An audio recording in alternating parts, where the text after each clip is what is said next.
প্ৰধানমন্ত্ৰীৰ আসনত তৃতীয়বাৰৰ কাৰণে অধিষ্ঠিত আৰু তাৰ কাৰণে যিমান সংখ্যাগৰিষ্ঠতা লাগে সংখ্যাগৰিষ্ঠতা ভাৰতীয় জনতা পাৰ্টি আৰু মিত্ৰজোঁটে পাব। আপোনাৰ কেনেকুৱা লাগি আছে ৰাতিপুৱাৰ পৰা ক'ত গ'ল আৰু হোজাই যিহেতু উপস্থিত হৈছে তিনিটাকৈ বিধানসভা সমষ্টি আছে হোজাই ফলাফল কি বিচাৰে? ভাল হ'ব, বিধায়ক ডাঙৰীয়া ৰৈ আছে, হবিব ডাঙৰীয়া আছে, আমাৰ কাৰ্যকৰ্তা সকলো আছে আৰু শিবু মিশ্ৰ ডাঙৰীয়া আছে। গতিকে হোজাই জিলাৰ ৰিজাল্ট ভাল হ'ব, এইটো স্বাভাৱিক কথা।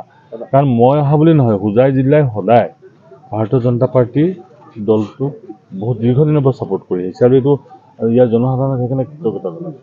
অসমবাসীক কৃতজ্ঞতা জনাইছোঁ যে তেওঁলোকে ভাৰতীয় জনতা পাৰ্টীৰ প্ৰাৰ্থীসকলক জয়ী কৰাব আৰু ভাৰতবৰ্ষতো আছেই কথা। কিমানমান ভোটৰ ব্যৱধানত আপুনি জয়ী হ'ব? আৰু অকণমান অপেক্ষা কৰক, সিমানটো কৈ দিব পাৰিলেচোন মই ইলেকশ্যন কাউণ্টিঙে নহ'লেহেঁতেন, হয় নে নহয়? তথাপিও আপোনাৰ মনত ধাৰণা? মই ধাৰণা নাই কৰা আৰু ধাৰণা কৰিলেও মই সেই কথা নকওঁ কেলে। আৰু এতিয়া খুলিবলৈ ৰৈ আছে মানুহ চব, নহয় জানো? মই যদি আগতে আপোনাৰ চব কথা যদি কৈ দিওঁ আপোনাৰ লাইফটো চাৰ্মে নাথাকিব দেখোন, আৰু সেইটো নাজানিম নহয়, সেইটো সম্ভৱ নহয়। ৰাইজে ভোট দিছে কথা জানো। মই আশা কৰোঁ যে আমি এটা ইতিবাচক ৰাজনীতি আৰম্ভ কৰিছোঁ। নেতিবাচক ৰাজনীতি নাই, উন্নয়নৰ ৰাজনীতি আছে। দেশৰ প্ৰধানমন্ত্ৰীয়ে যেনেকৈ উন্নয়নৰ কথা কৈ আছে, অসমৰ মুখ্যমন্ত্ৰীও তেনেকৈ উন্নয়নৰ কথা কৈছে আৰু স্বাভাৱিকভাৱে ৰাইজ লগত আছে। অসমত কেইখনমান পাব বুলি ভাবে? এই আৰু অকণমান অপেক্ষা কৰক, আমি ভাবিছোঁ সৰ্বাধিক এখন পাওঁ।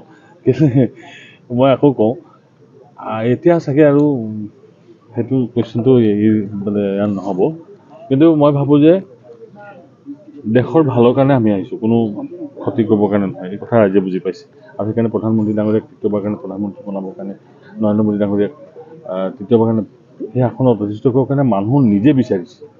আপোনালোকে দেখিছে এইবাৰ কেম্পেইন যিটো ধৰণে কেম্পেইন হ'ব লাগে হয়তো সভামতি হৈছে, কিন্তু যিটো ধৰণে কেম্পেইন আমাৰ পলিটিকেল কেম্পেইন যিটো আছে তাতকৈ বহুত সুকীয়া ধৰণে হৈছে আৰু মানুহে মনে মনে ঘৰে ঘৰে সকলো মানুহে নিজে নিজে প্ৰচাৰ আৰম্ভ কৰিছে। এজন ভোট পোৱাটোতো প্ৰতিদ্বন্দ্বী, মই আগতো কৈছোঁ প্ৰতিদ্বন্দ্বিতাটো থাকিবই। আপুনি এনেকুৱা নহয় যে প্ৰতিদ্বন্দ্বিতা নহ'ব। এজনৰ যদি এটা ভোট পায় তেতিয়াহ'লে প্ৰতিদ্বন্দ্বিতা হৈছে বুলি ক'ব লাগিব, কাৰণ আপুনি তেওঁকো নস্বাত কৰিব মানে সকলো মানুহ জিকিব খোজে। মই কাৰো লগত প্ৰতিদ্বন্দ্বিতা কৰা নাই, মই জিকিব খোজোঁ। প্ৰধানমন্ত্ৰীৰ আসনত তৃতীয়বাৰৰ কাৰণে অধিষ্ঠিত আৰু তাৰ কাৰণে যিমান সংখ্যাগৰিষ্ঠতা লাগে সংখ্যাগৰিষ্ঠতা ভাৰতীয় জনতা পাৰ্টি আৰু মিত্ৰজোঁটে পাব। আপোনাৰ কেনেকুৱা লাগি আছে ৰাতিপুৱাৰ পৰা ক'ত গ'ল আৰু হোজাই যিহেতু উপস্থিত হৈছে তিনিটাকৈ বিধানসভা সমষ্টি আছে হোজাই ফলাফল কি বিচাৰে? ভাল হ'ব, বিধায়ক ডাঙৰীয়া ৰৈ আছে, হবিব ডাঙৰীয়া আছে, আমাৰ কাৰ্যকৰ্তা সকলো আছে আৰু শিবু মিশ্ৰ ডাঙৰীয়া আছে। গতিকে হোজাই জিলাৰ ৰিজাল্ট ভাল হ'ব, এইটো স্বাভাৱিক কথা। কাৰণ মই অহা বুলি নহয়, হোজাই জিলাই সদায় ভাৰতীয় জনতা পাৰ্টিৰ দলটোক বহুত দীৰ্ঘদিনৰ পৰা ছাপোৰ্ট কৰি আহিছে আৰু এইটো ইয়াৰ জনসাধাৰণক সেইকাৰণে কৃতজ্ঞতা জনাইছোঁ। অসমবাসীক কৃতজ্ঞতা জনাইছোঁ যে তেওঁলোকে ভাৰতীয় জনতা পাৰ্টীৰ প্ৰাৰ্থীসকলক জয়ী কৰাব আৰু ভাৰতবৰ্ষতো আছেই কথা। কিমানমান ভোটৰ ব্যৱধানত আপুনি জয়ী হ'ব? আৰু অকণমান অপেক্ষা কৰক, সিমানটো কৈ দিব পাৰিলেচোন মই ইলেকশ্যন কাউণ্টিঙে নহ'লেহেঁতেন, হয় নে নহয়? তথাপিও আপোনাৰ মনত ধাৰণা? মই ধাৰণা নাই কৰা আৰু ধাৰণা কৰিলেও মই সেই কথা নকওঁ কেলে। আৰু এতিয়া খুলিবলৈ ৰৈ আছে মানুহ চব, নহয় জানো? মই যদি আগতে আপোনাৰ চব কথা যদি কৈ দিওঁ আপোনাৰ লাইফটো চাৰ্মে নাথাকিব দেখোন, আৰু সেইটো নাজানিম নহয়, সেইটো সম্ভৱ নহয়। ৰাইজে ভোট দিছে কথা জানো।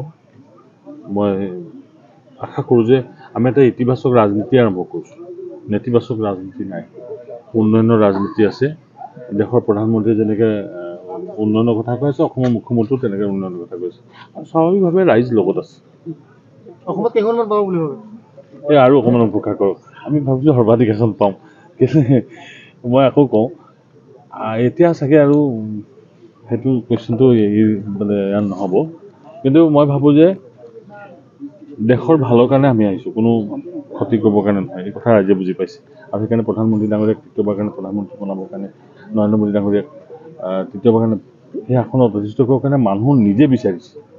আপোনালোকে দেখিছে এইবাৰ কেম্পেইন যিটো ধৰণে কেম্পেইন হ'ব লাগে হয়তো সভামতি হৈছে, কিন্তু যিটো ধৰণে কেম্পেইন আমাৰ পলিটিকেল কেম্পেইন যিটো আছে তাতকৈ বহুত সুকীয়া ধৰণে হৈছে আৰু মানুহে মনে মনে ঘৰে ঘৰে সকলো মানুহে নিজে নিজে প্ৰচাৰ আৰম্ভ কৰিছে। এজন ভোট পোৱাটোতো প্ৰতিদ্বন্দ্বী, মই আগতো কৈছোঁ প্ৰতিদ্বন্দ্বিতাটো থাকিবই। আপুনি এনেকুৱা নহয় যে প্ৰতিদ্বন্দ্বিতা নহ'ব।